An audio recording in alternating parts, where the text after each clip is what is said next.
Buen día, jóvenes del cuarto de secundaria. Vamos a desarrollar el capítulo 3 del curso de psicología. Hoy día corresponde el tema de aprendizaje. Bien, definamos el aprendizaje. Una definición, la definición fáctica, propone que el aprendizaje es el cambio de conducta relativamente permanente como producto de la experiencia. O sea, la conducta cambia producto de la experiencia y eso implica aprendizaje. Esta es una definición, dice, fáctica, ¿no? El aprendizaje visto o comprendido como producto de cambios y respuestas. De ahí su esquema, ER, pues ahí está, E-R, estímulo y respuesta. Ambos observables, el estímulo y la respuesta, ¿ya? Esta es la definición que plantea o propone el conductismo. El conductismo no habla de mente, ¿ya? O le elude, prefiere hablar de conductas observables, ¿ya? Por eso su esquema ER, estímulo y respuesta, ambos observables. Entonces, ¿qué es aprender? Cambio de conducta, producto de la experiencia, ¿ya? La otra definición, la teórica, el aprendizaje visto como un proceso, lo va a proponer el cognitivismo, ¿está bien? El cognitivismo. Notarán que el esquema, a ver, es EOR, o sea, entre ER, entre estímulo y respuesta, en el medio está la O, ¿no? ¿Qué representa la O? Los procesos mediadores, ¿ya? Cuando hablamos de procesos mediadores hablamos, por ejemplo, de la percepción, la memoria, la inteligencia, el pensamiento. Ocurre que entre el estímulo y la respuesta nosotros procesamos la información, o sea, la pensamos, ¿no es cierto? La razonamos antes de emitir una respuesta, ¿ya? Entonces, ellos plantean que eso es justamente lo que hay que estudiar, ¿ya? Los procesos mediadores, no solamente el estímulo y la respuesta observables, sino qué pasa entre el estímulo y la respuesta, ¿ya? A nivel mental, ¿ya? Entonces, a ver, el cognitivismo propone otra definición de aprendizaje. ¿Cuál es? Dice, cambio de la disposición a capacidad humana, ¿ves? Entonces, ahí estamos hablando de cambio a nivel mental, pues, ¿ya? Con carácter de relativa permanencia que se organiza al interior del sujeto. ¿Ya? Cuando hablamos del interior del sujeto hablamos de la mente, pues. Procesos mediadores encargados de la recepción y tratamiento de la información. ¿Ya? Y cuando hablamos de procesos mediadores, aquí están ejemplos: percepción, memoria, inteligencia y pensamiento. ¿De acuerdo? Entonces ahí están las dos definiciones. ¿Ya? El conductismo, que plantea que el aprendizaje es un cambio de conducta relativamente permanente como producto de la experiencia, y el cognitivismo, que más bien plantea que hay un cambio en la disposición o capacidad humana de carácter interno, o sea, hay un cambio en la mente, eso es aprendizaje, ¿no? Y eso va a redundar luego en cambio de conducta también o comportamiento. ¿De acuerdo? Ahí están las definiciones de aprendizaje. Jóvenes, características del aprendizaje. A ver, vamos a ver. Se presentan cambios de conducta que presuponen la influencia de condiciones internas y externas. Por ejemplo, el grado de motivación, las exigencias del medio ambiente, edad, nutrición, etcétera. ¿Ya? Entonces, a ver, la primera característica dice que el cambio de conducta presupone la influencia de condiciones internas o externas. ¿Está bien? Si hablamos de condiciones internas, ahí está, pues, la motivación, ¿no? Si hablamos de condiciones externas, de repente las exigencias del medio ambiente, ¿ya? Esa es una de las características del aprendizaje, ¿de acuerdo? Muy bien, ¿ya? Entonces, por ejemplo, tú aprendes porque estás de repente motivado, ¿no? Tienes tus planes, tienes tus metas, las cuales quieres alcanzar, ¿ya? Pero también hay motivaciones de tipo externo para el aprendizaje, ¿no? Por ejemplo, ¿no? Mamá que promete un premio o de repente amenaza con un castigo, ¿ya? Eso también influye. Otra característica, tiene relativa permanencia, ¿ya? ¿Se acuerdan? Cambio de conducta relativamente permanente, a eso se refiere, pues tiene relativa permanencia, ya que puede ser modificado o reemplazado por otro tipo de aprendizaje, ¿ya? Ejemplo, aprender a manejar auto y posteriormente a pilotar un avión, ¿ya? O incluso también una conducta indebida puede ser dejada de lado, ¿no es cierto? ¿Ya? Entonces, el aprendizaje implica cambio de conducta relativamente permanente porque estos pueden cambiar en el tiempo, ¿de acuerdo?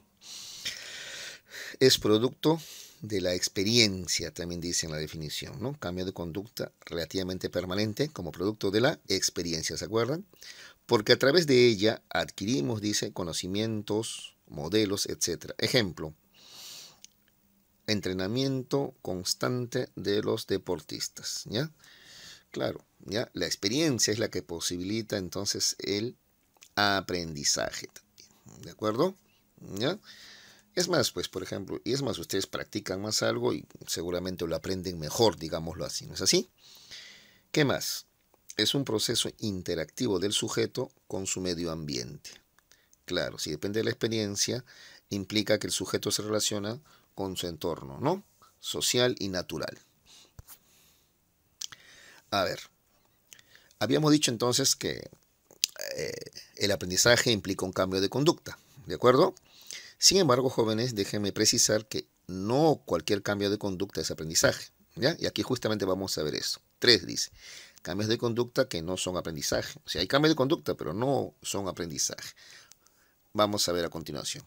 En primer lugar, la maduración, ¿ya? Dice, son las modificaciones biológicas que ocurren en un organismo y que la predisponen para la presentación de una conducta o función, ¿ya? Por ejemplo, jóvenes, a ver ustedes, a partir de que cumplieron, no sé, 11, 12 o 13 años, les cambió la voz, ¿no es cierto? ¿Ya? Su voz ha cambiado, se ha engrosado, sobre todo en los varones, ¿no es así? Ya. Ese es un cambio de conducta, pero ¿es aprendido? No, no es aprendido. Esto ocurre simplemente producto de la maduración biológica, ¿de acuerdo? Es un cambio, pero no es un aprendizaje. Eso es maduración, ¿de acuerdo? Otro, los reflejos innatos e instintos. Esos también son conductas que no son aprendidas. Por ejemplo, bien, pero definamos primero qué son los reflejos innatos e instintos. Reacciones automáticas, no aprendidas ante estímulos determinados.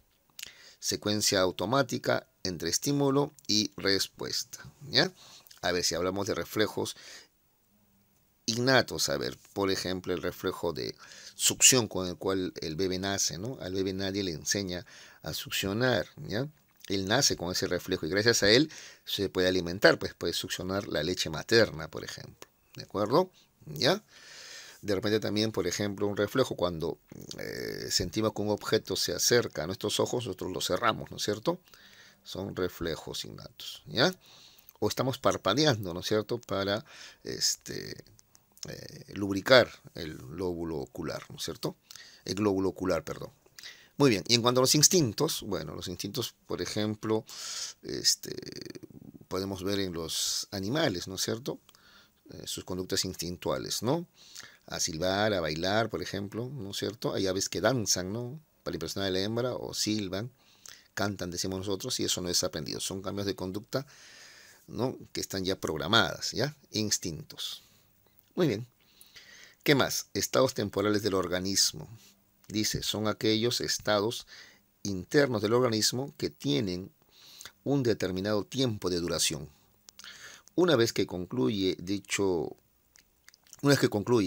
organismo retorna a su equilibrio u homeostasis, ¿ya? A ver, por ejemplo, ahí tenemos la imagen de un niño mal de salud, ¿ya? Entonces de repente este niño era muy inquieto, pero ahora que está mal, hay un cambio en su conducta, ¿no? Está decaído, ¿no es cierto? Desanimado, ¿no es cierto? Ya no está tan acelerado, está más bien quieto, ¿no? No se mueve mucho. Y ese cambio de conducta es derivado de la enfermedad que él tiene, por ejemplo, ¿no? ¿Está bien? Es un estado temporal nomás, porque una vez que él supere la enfermedad, va a volver a las conductas anteriores que él tenía, ¿ya? O en los adultos también podemos ver, por ejemplo, un adulto que, por ejemplo, ha libado licor, ¿ya? De pronto lo conocíamos como tímido, pero ahora que ha libado licor, él está pues bastante exaltado, animoso, ¿no? Piropeador incluso, ¿no es cierto? Oye, pero si este joven era tímido, ¿no? Y ahora, bueno, ese cambio de conducta se debe a los efectos desinhibitorios del alcohol, ¿no? Una vez que esto pase, otra vez vuelve a ser el mismo, ¿ya?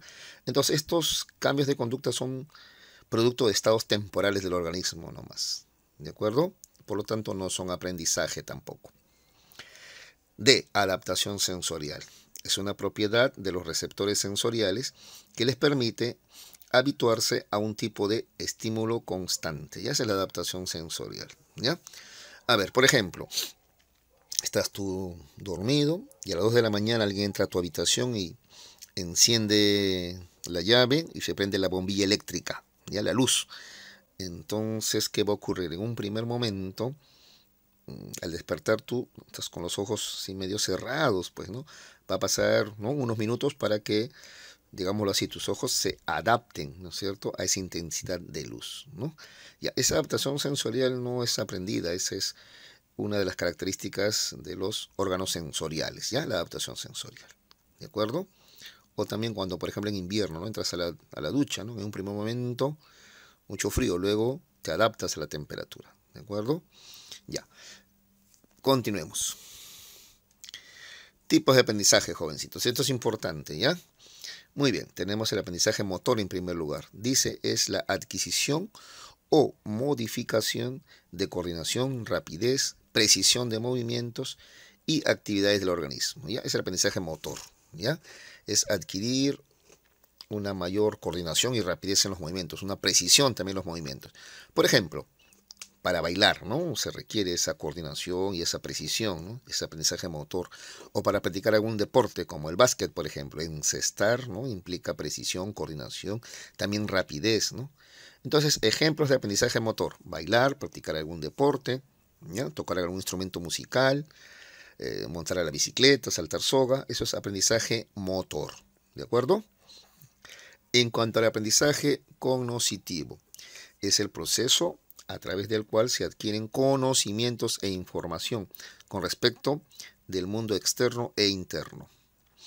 A este nivel es que se elaboran los conceptos, principios y leyes, ¿de acuerdo? Entonces, cuando hablamos de aprendizaje cognoscitivo, nos referimos a la adquisición de conocimientos, información, formación de conceptos, leyes, etcétera, ¿ya?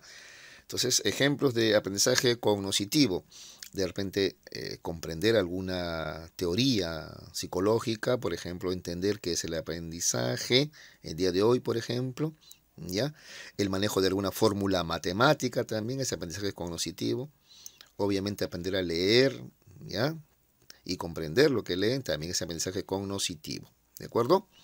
Entonces, en la escuela básicamente tenemos, ¿no?, aprendizaje cognoscitivo, básicamente. Todos los cursos son aprendizaje cognoscitivo. El aprendizaje motor estaría presente en la educación física solamente, ¿cierto? Para el caso de la escuela, digo. De acuerdo, continuemos. Aprendizaje afectivo es el proceso en el cual se adquieren o modifican sentimientos o emociones que son expresadas a diferentes personas, objetos o situaciones, ¿ya?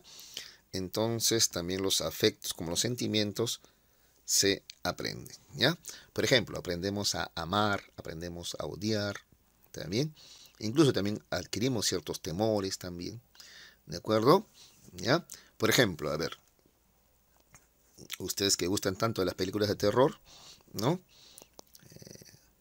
tienen como consecuencia que tienen temor a andar en la oscuridad, ¿no es cierto? Pero en realidad no es miedo a la oscuridad lo que tienen ustedes, es el miedo aprendido, ¿no?, de que ahí en esa oscuridad va a aparecer pues la chica del aro, ¿no?, algún alma conjurada o llamada con la ouija, etcétera, ¿no? Entonces esos son temores, por ejemplo, aprendidos, ¿ya? Entonces, cuando hablamos de aprendizaje afectivo, adquirimos o aprendemos ciertos temores, aprendemos a amar, a odiar, etcétera, ¿de acuerdo?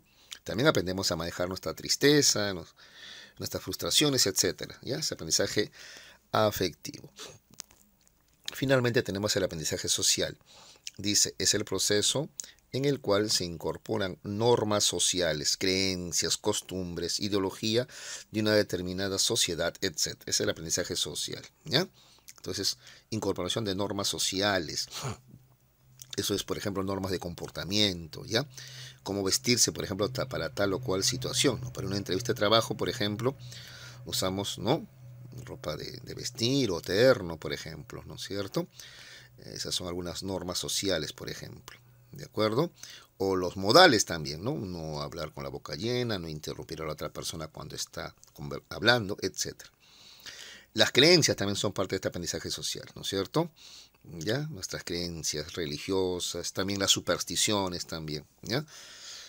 También, por ejemplo, somos católicos porque es la religión imperante, ¿no es cierto?, en esta sociedad, ¿de acuerdo?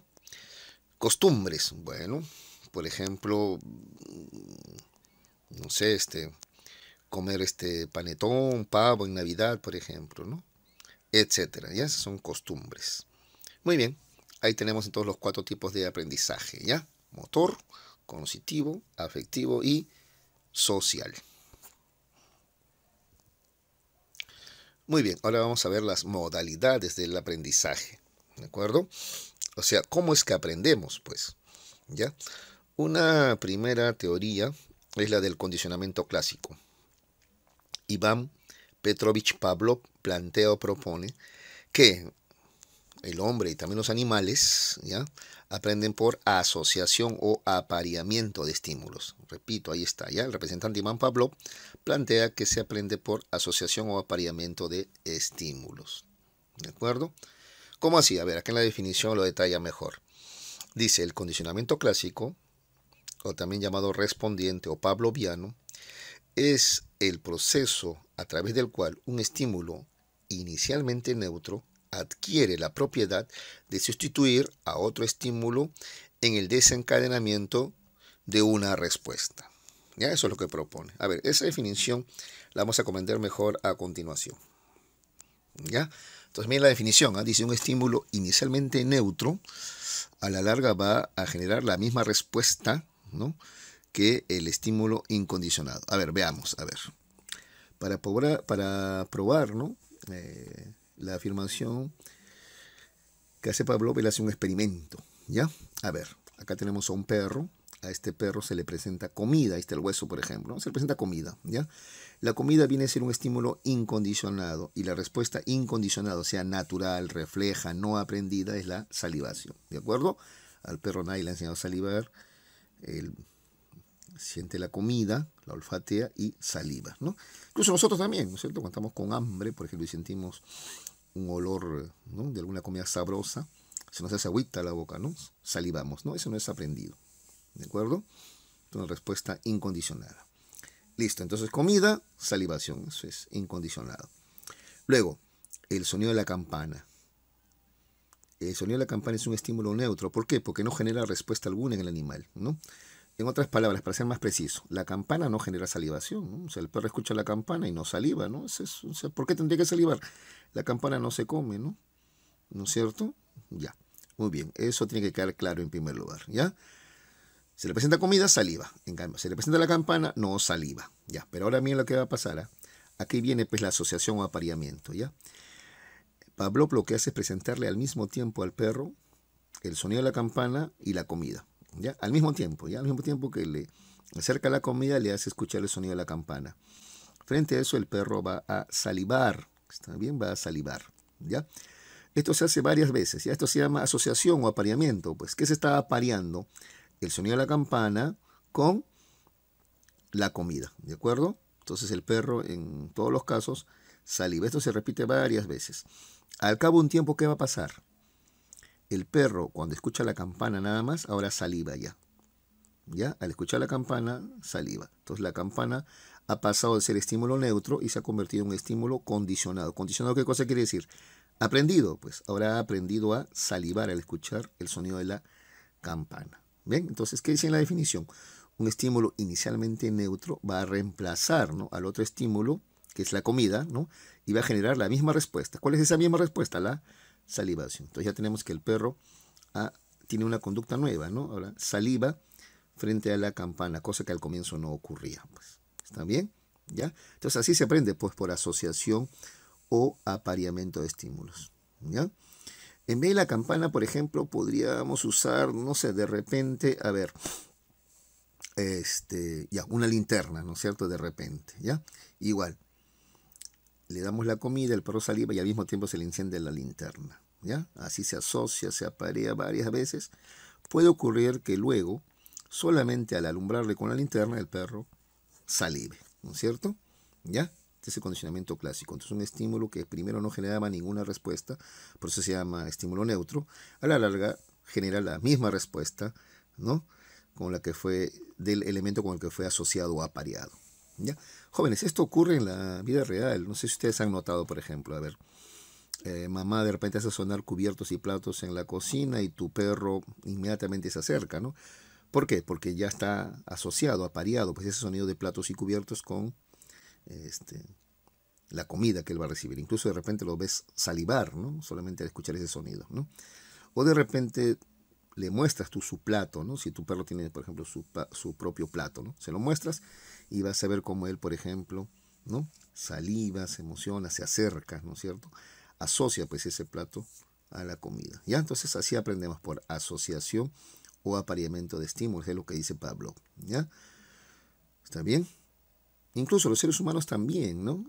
A ver, igual también, a ver. Por ejemplo, de repente escuchamos alguna palabra, ¿no? Pollito a la brasa y se da el caso que, sobre todo cuando estamos con hambre, salivamos, ¿no? Se nos hace agüita la boca solamente de escuchar ese sonido. Es que ese sonido es como la campana, está asociado o apareado con la comida que ya alguna vez hemos probado, que es el pollo a la brasa, por ejemplo. ¿De acuerdo? ¿Ya? Muy bien. Entonces, este es el aprendizaje por condicionamiento clásico, ¿ya? Que plantea Pablo, el de asociación o apareamiento de estímulos. ¿De acuerdo? O de repente alguna canción que nos pone tristes o nos alegra porque de repente está asociado, ¿no? Con alguna situación que hemos vivido también. ¿Ya? ¿De acuerdo, jóvenes? Muy bien. Es el condicionamiento clásico. Ahora vamos a ver el condicionamiento operante. ¿Ya? Este es propuesto por Burrus Friedrich Skinner. ¿Está bien? ¿Qué propone Skinner? Que aprendemos por reforzamiento. ¿Está bien? Ya, a ver, dice, el sujeto opera o emite una conducta sobre el medio ambiente, ¿de acuerdo? Ahora, Skinner afirma que el sujeto al operar su conducta genera consecuencias en el medio, permitiendo la formación de relaciones de contingencia. ¿Ya? Aquí propone la triple relación de contingencia. ¿Está bien? Quiere decir que cuando el individuo emite una conducta, ¿ya? El medio ambiente va a responder reforzando esa conducta, ¿ya? Entonces ahí ocurre el aprendizaje, o de repente castigándola. Entonces esa conducta no va a ser repetida. Eso es lo que plantea Skinner, que aprendemos por reforzamiento. Repetimos una conducta porque ha sido reforzada y la evitamos porque ha sido castigada, ¿de acuerdo? Él propone para eso un experimento también que tenemos ahí a continuación. Ya tenemos una ratita en una caja, ya dentro de una caja. La rata está por ahí husmeando cuando de pronto ya se recuesta sobre una palanca, ¿no es cierto? Al recostarse sobre ella, ¿no? Recostarse con su peso, cae comida, ¿ya? Para la rata, ¿ya? Supongamos queso, ¿está bien? Entonces la ratita, ¿qué cosa va a hacer? Va a repetir esa conducta, ¿no? Va a aprender, ¿no? A accionar la palanca, ¿ya? ¿Y por qué repite la conducta de accionar la palanca? Porque hay un premio, pues, comida, queso. ¿Está bien? ¿Ya? Eso hace Pablo. Pero luego Pablo saca la ratita de esta caja, ¿ya? Y al día siguiente la pone de nuevo. Como la ratita ya sabe ya, ¿no? Se acerca, sabe que hay comida gratis, entonces va a accionar la palanca con su peso para que caiga comida. Pero ¿sabes qué pasa esta vez, jóvenes? Esta vez recibe una descarga eléctrica. Está bien, está la rata un poquito aturdida, se pregunta, pues, ¿qué pasa aquí, no? Otra vez le intenta, otra vez se recuesta ante la palanca y no cae queso, sino otra vez la descarga eléctrica. La rata no se acerca más a la palanca. ¿Ven? Entonces, ¿qué tenemos ahí? Que las conductas se repiten o evitan dependiendo de las consecuencias, ¿ya? Si hay un reforzamiento, hay comida, repito la conducta, pues. Pero si hay descarga eléctrica, eso es un castigo, ya no la repito más. ¿Ya? Eso es lo que propone, así en resumen, Skinner, ¿ya? Con su condicionamiento operante, ¿ya? Aprendemos por reforzamiento, ¿de acuerdo? Entonces, por ejemplo, ustedes habrán notado, ¿no? Que, por ejemplo, los niños, los adultos también actuamos de esa manera, ¿no es cierto? ¿Ya? Por ejemplo, aquí en la escuela, ¿no? Un reforzamiento sería que te pongan un 20 o te feliciten, ¿no? Un castigo podría ser que te dejen sin recreo o te manden a hacer planas, por ejemplo, ¿no? Y así van modificando, controlando nuestras conductas, ¿no es así, jóvenes? Muy bien. A ver, esta parte habrán a prestar atención porque es un poquito, a ver, requiere de su atención, en otras palabras, ¿ya? Ahora, ocurre, jóvenes, que hay un reforzamiento positivo ¿ya? Y un reforzamiento negativo, así como también un castigo positivo y un castigo negativo, ¿ya? A ver, lo de positivo o negativo no tiene nada que ver con que sea bueno ni malo, ¿eh? Sino tiene que ver con que si se agrega algo, ese es positivo, o si te restan, te quitan algo, ese es negativo. A ver, por ejemplo, a ver, el castigo, vamos a los castigos primero, ¿ya? Positivo y negativo, ¿ya?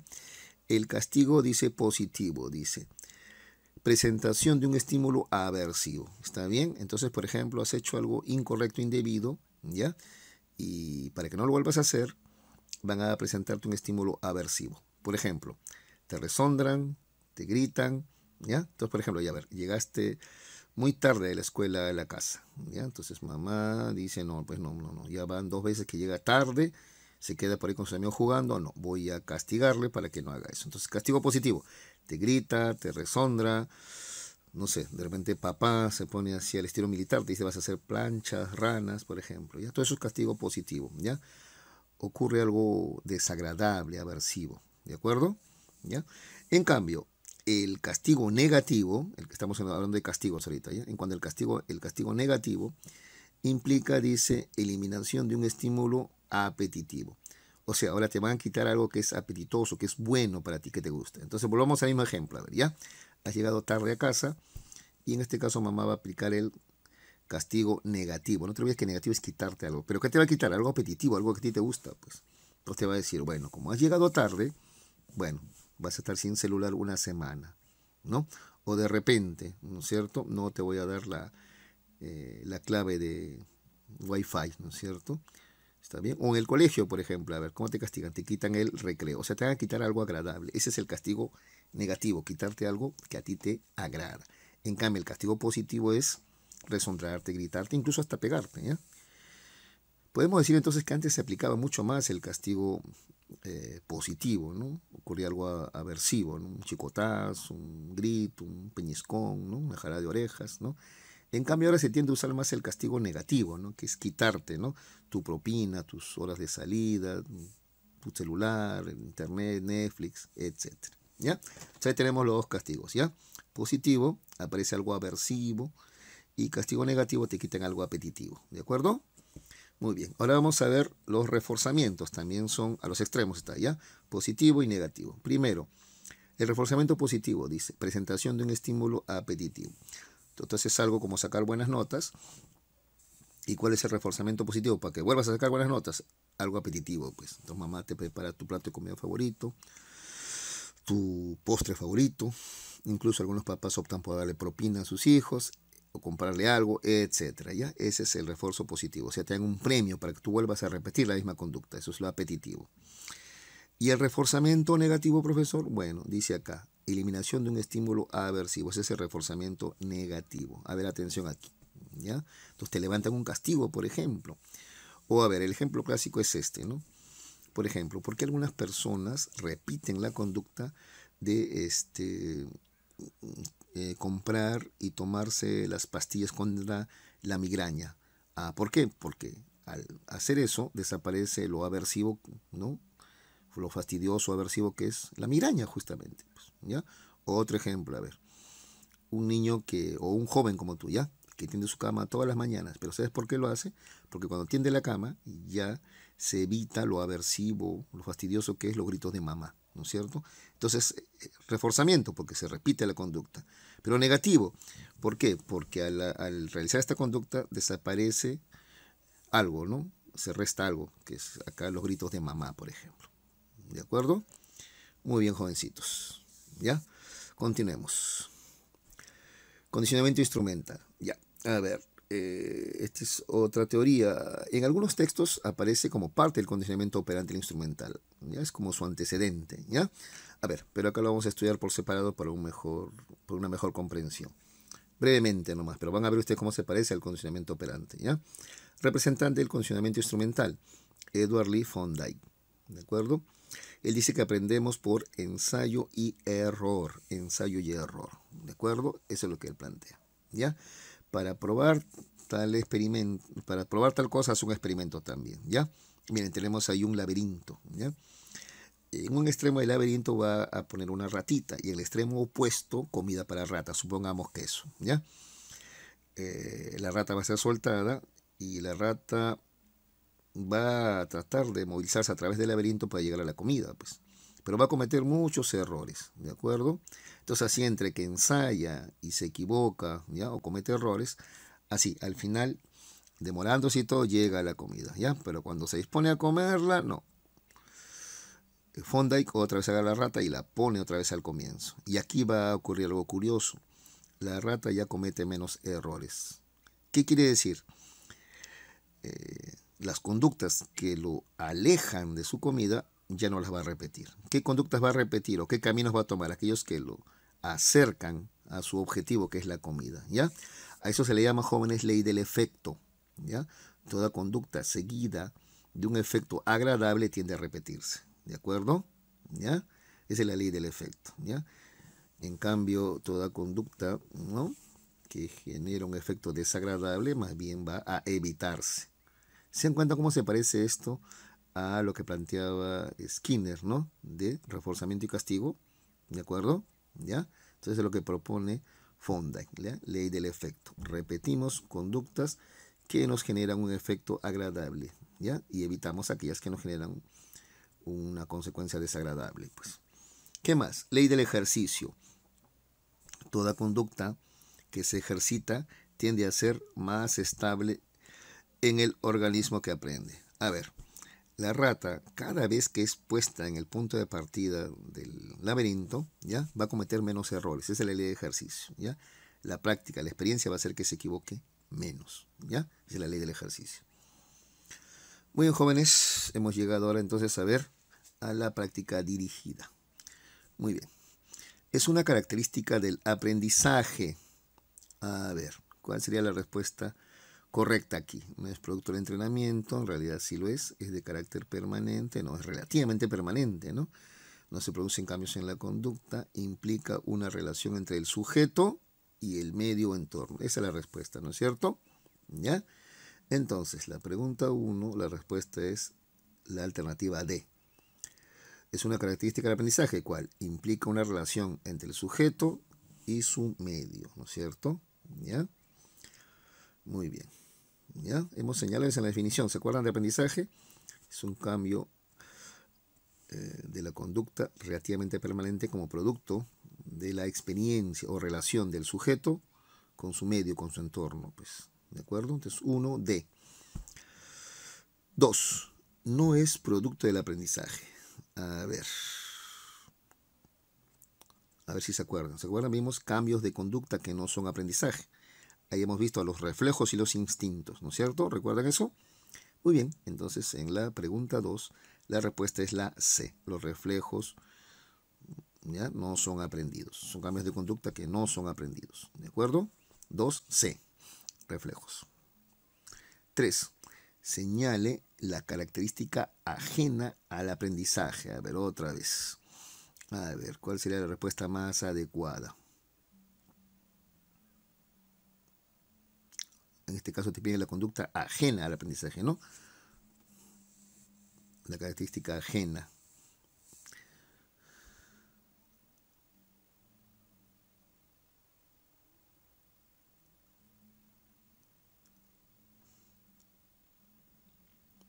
A ver, señale la característica ajena al aprendizaje.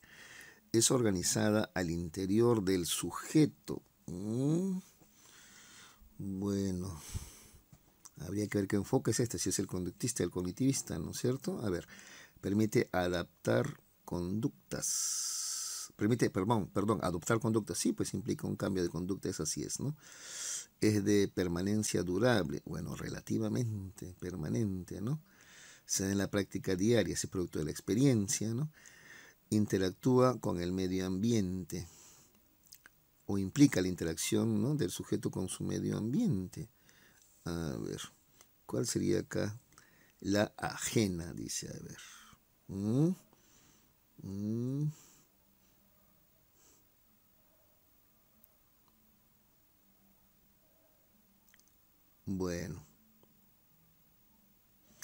Bueno, la C tendría que ser la respuesta ahí, parece, ¿no? Es de permanencia durable. Bueno, eso es relativamente permanente, es la más precisamente, ¿no? Esa podría ser la respuesta entonces, ¿ya? A ver, jóvenes, esta pregunta la vamos a dejar otra vez para el debate. A ver, acuérdense, anótenla, ¿ya? Está un poquito confusa. Me gustaría explicar un par de cosas más allí cuando nos podamos reunir, ¿de acuerdo? ¿Ya? La pregunta 3 entonces. Muy bien. 4. El aprendizaje en adquirir la coordinación, rapidez y precisión en los distintos movimientos es un tipo de aprendizaje llamado, a ver si se acuerdan, a ver, adquirir precisión, rapidez, coordinación de movimientos, eso es aprendizaje motor, ¿no es cierto? Motor, o también motriz, pues como está aquí, ¿no? Toda la respuesta es la alternativa B. 4, respuesta B. Aprendizaje motriz o motor, ¿no? Coordinación, rapidez, de precisión de movimientos, ¿no? Por ejemplo, para practicar deportes, para practicar la danza, etc. 4. El modelo teórico de aprendizaje EOR corresponde al aprendizaje como proceso, ¿no es cierto? Como proceso, ¿se acuerdan? EOR, ¿no? Es la postura del cognitivismo, ¿de acuerdo? Mensaje como proceso. Justamente entre el estímulo y la respuesta O es procesos mediadores, ¿se acuerdan? Procesos mediadores como la percepción, la memoria, el pensamiento, etc. ¿Ya? Entonces en la pregunta 5, la respuesta es la alternativa B, como proceso. 6. La zoofobia sería un aprendizaje de tipo... Bueno, a ver, las fobias son miedos irracionales. Entonces, si hablamos de miedo, estamos hablando de afectos, ¿no es cierto? El miedo es un afecto, ¿no? La alegría, la tristeza, el miedo, la cólera son emociones, son afectos, ¿ya? Entonces, en la pregunta 6, la respuesta sería la alternativa B, afectivo, ¿ya? Es un tipo de aprendizaje afectivo, porque son miedos, temores, irracionales, exagerados, ¿no? En este caso, ¿no? 7. Señale la afirmación correcta sobre el aprendizaje. Ahora te piden lo correcto, ¿eh? Se presenta a partir de la niñez, solo es modificación de conducta, se produce sin un recuerdo, el aprendizaje consciente solo es posible en el hombre, no guarda relación con la enseñanza. Ya, te piden la afirmación correcta.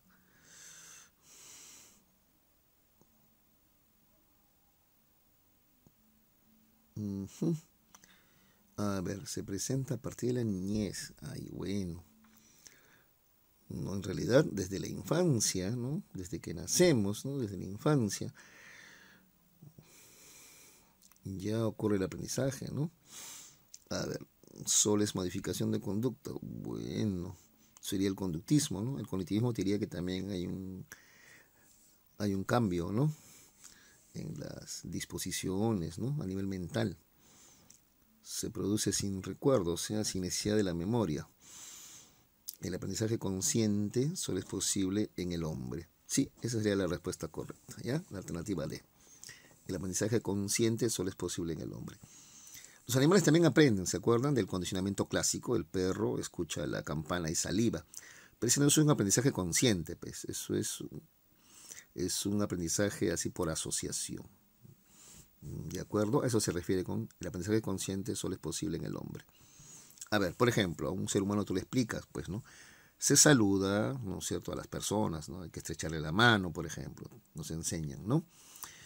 En cambio, por ejemplo, un animalito, ¿cómo le podríamos enseñar eso? A ver, no hay forma. La única forma sería por condicionamiento clásico, ¿no? Por ejemplo, como le enseñaba yo a mi perro a dar la pata. Tomo su patita y le pongo comida en la boca. Eso lo repito varias veces, ¿ya? Tomo su pata, le pongo comida en la boca. Se le aprende a dar la patita, pues, ¿ya? Una vez recuerdo cuando estaba practicando yo eso, mi vecino me dice, oye, pero así lo vas a volver interesado a tu perro, ¿no? Pero ¿cómo le enseño pues a mi perro a ver, a dar la pata, a saludar de esa manera? No hay forma, pues que le explico qué son los modales, qué es lo que se estila, qué es lo elegante. No hay forma. Ellos aprenden por condicionamiento, solamente por condicionamiento. ¿De acuerdo? En cambio el ser humano sí aprende de manera consciente. ¿Ya? Muy bien. Entonces, en la 7 la respuesta es la alternativa D. 8. El que un niño aprende a romper la roca con una comba a partir de la observación de un grupo de adultos implica un aprendizaje. Bueno, está observando. Bueno, cuando hablamos de trabajo, esto es aprendizaje social, ¿ya, jóvenes? Si hablamos de trabajo, es aprendizaje social, ¿no? Aunque el uso de la comba, alguno podría decir que es motor, pero además es por observación, ¿no? Es un aprendizaje social, ¿ya? Porque es trabajo y además se aprende por observación de los demás, ¿ya? Social. 8, respuesta B. 9. La alternativa que expresa una conducta no aprendida es, a ver, veamos, las lágrimas en una despedida, estornudar al sacudir el polvo de los ojos. ¿Así? Estornudar al sacudir el polvo de los ojos. Bueno, el gateo de un infante a los 3 años. Wow, a los 3 años gatear. Eso ya no es maduración, ¿no? Comerse las uñas, o sea, la onicofagia, y las primeras palabras de un infante. Bueno, esta es rara, pero la respuesta es la relativa B. Aquí hay varias preguntas un poquito, ¿no?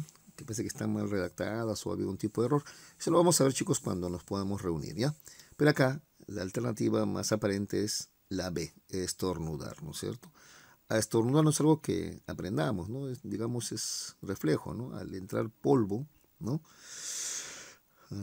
A nuestras vías respiratorias eso genera, ¿no? Irritación y por tanto estornudo, ¿de acuerdo? ¿Ya?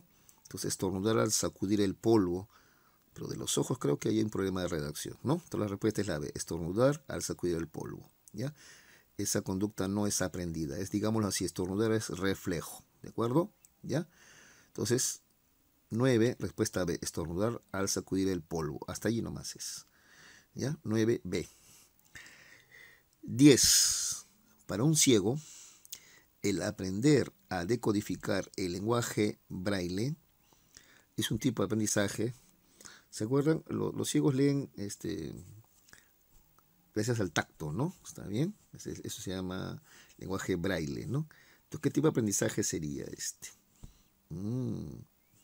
Motor cognoscitivo. Bueno, en general aprender a leer es cognoscitivo, ¿de acuerdo? Entonces la 10, la respuesta es B, cognitivo, ¿ya? Cognitivo. Muy bien. Motor no, porque motor es más bien precisión, rapidez en los movimientos, ¿no? Aquí es más bien un tema de interpretación, ¿no? Claro, el tacto interviene, pero interpretas. Entonces el aprendizaje de la lectura, ya utilizando los ojos o los dedos en el caso de los ciegos, es un aprendizaje cognitivo, ¿ya? Entonces 10B, cognitivo, es lectura, ¿de acuerdo? 10B. Muy bien, jóvenes, hasta aquí, ¿ya? Muchas gracias por su atención y paciencia. Cualquier duda, anótenla, por favor, resalten en su libro, con su resaltador de textos y señálenlos. Luego vamos a tratar de absolver algunas dudas cuando nos reunamos próximamente, ¿ya? En el aula, ¿ya? Y también sí, pues hay algunos errores de impresión y algunas preguntas un poco imprecisas, pero que al final nosotros las capitalizamos adecuadamente, ¿no? Para reflexionar mejor respecto al tema que estamos abordando. Muy bien, jóvenes, hasta ahí llegamos. No se olviden realizar sus tareas domiciliarias. Buen día.